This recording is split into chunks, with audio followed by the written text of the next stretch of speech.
Recap बताएं आप सरे राह का।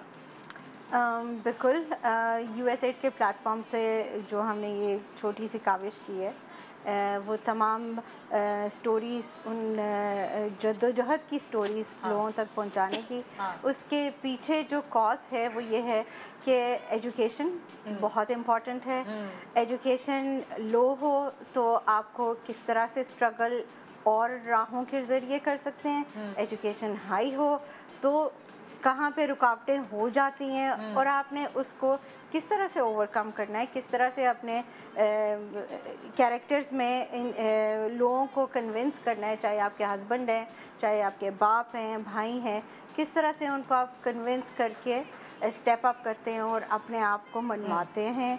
अगर आप एक बहुत प्रोग्रेसिव खातून हैं हरीम की तरह, जो कि ऑफिस में काम करती हैं, कॉर्पोरेट सेक्टर एक पूरी एक अलग ही कहानी है। आई वुड से इन्होंने भी बहुत खूबसूरत उसको पोर्ट्रे किया है कि वहाँ पे आप लोग देखते हैं, अच्छा ये एक ऑलरेडी जो है एक कॉन्फिडेंट है, सबको सब कुछ आता है, लेकिन हमारे यहाँ लोग बहुत नहीं पाते वहाँ इमेज बना लेते हैं एक्चुअली। एक बड़े मजे की बात, कपड़ों से, आपकी बॉडी लैंग्वेज से, अंदाज से जी, वो भी बड़ा हमारे यहाँ एक बिल्कुल आम हो गई चीज़। बड़े मज़े की चीज़ जो एक्चुअली इसमें मेरी पर्टिकुलर एपिसोड में जो कैरेक्टर में मुझे लगी कि दिखाया है कि डजेंट मैटर कि अगर लड़की कॉन्फिडेंट है या आउटस्पोकन है, हरासमेंट हर जगह हर लड़की उससे गुजरती है। And I have to upload you Shaila, आप लोगों ने ये एग्जीक्यूशन तो है ही है, लेकिन इनिशिएटिव लेना है इस तरह का कि एक सोच बदलनी है, लोगों के दिमागों में एक सीड डालना है। आई थिंक दैट इज़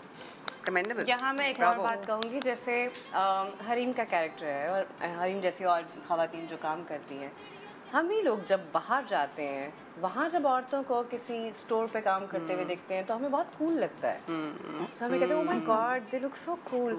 हमारी औरत जब यहाँ काम करती है, उन्हीं कूल आंखों से आप उन्हें क्यों नहीं देखते? उतनी रिस्पेक्ट उन्हें क्यों नहीं देते? कोई और कूल आंखें होती हैं, ठीक है। वहाँ जाके हमें सारे रूल्स भी आते हैं, हम हर चीज़ फॉलो भी करते हैं, हम इंसान के बच्चे बन के रहते हैं, तो क्यों आपको डंडे की ही ज़बान समझ आती है यहाँ? क्यों हमें एक काइंडनेस की वो हम उसकी प्रैक्टिस क्यों नहीं है हमें? बस उसकी ज़रूरत है और एक्सेप्टेंस चाहिए। अब यहाँ पे चूँकि सारी एपिसोड से लेसन दे रहे हैं, तो मैं भी बात कर रही थी शरा से, मैंने कहा एक चीज़ हाईलाइट हमने नहीं की इसमें। मेरी वाली एपिसोड में आप देखेंगे कि यहाँ पर एक ट्रेंड है, सारी जो सासें हैं वो जाके एक डॉक्टर बहू ले आती हैं, लेकिन फिर बाद में उनको काम नहीं करने देती कि नहीं अब आपने तो घर संभालना है, बच्चे संभालने हैं, मियाँ को देखना है, रिश्ते कराने वाली को तो फिर डॉक्टर लानी क्यों दी और जाती फिर उसको वो भी कहा जाता है, तो जो आपने डॉक्टरी सीखी, खाना पकाना नहीं। नहीं, और फिर जो आपने एक सीट्स होती हैं, राइट, हर स्टूडेंट को सीट्स अलॉट की जाती है, फीमेल स्टूडेंट्स के लिए इतनी सीट्स अलॉट है। अब आपने उस सीट को ले लिया, आपने पढ़ लिया, लेकिन अब आपने उसको प्रैक्टिस नहीं की, तो वो तो जाया हो गया, किसी और का हक मार दिया ना आपने। एंड योर टाइम, इन्वेस्टमेंट है, मतलब एक पूरी फैमिली की इन्वेस्टमेंट होती है किसी भी बच्चे की पढ़ाई में। और फिर कोटा है, जाहिर सी बात है हमारे यहाँ तालीम में भी इन सीट्स पे इंजीनियरिंग है या डॉक्टरी है।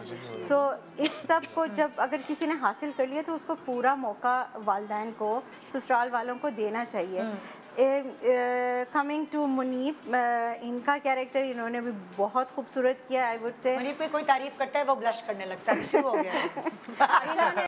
Subscribe and press the bell icon to watch the latest dramas.